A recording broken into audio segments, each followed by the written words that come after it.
A community organizer in St. Paul, Minnesota is petitioning the local government to replace a statue of Christopher Columbus with a monument celebrating Prince, September 2017.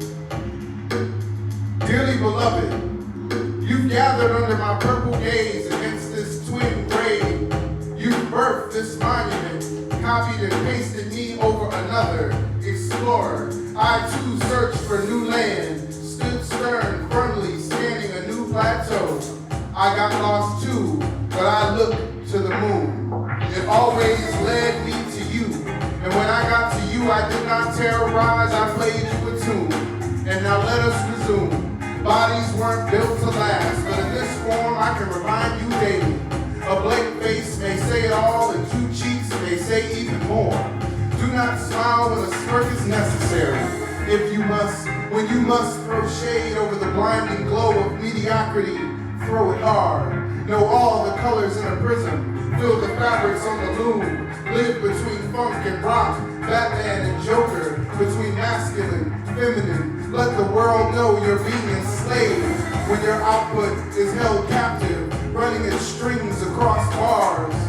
But do become slave to exploration. Get lost, feel the waves below the hull, dive until you hit land.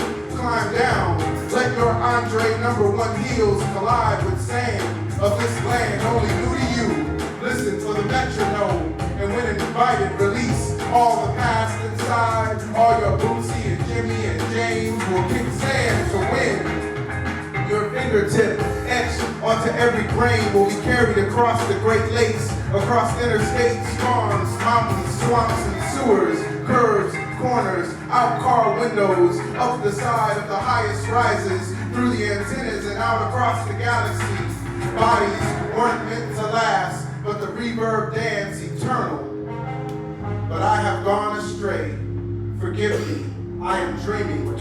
As I say this, dreaming as explorers do, through all space, through all time.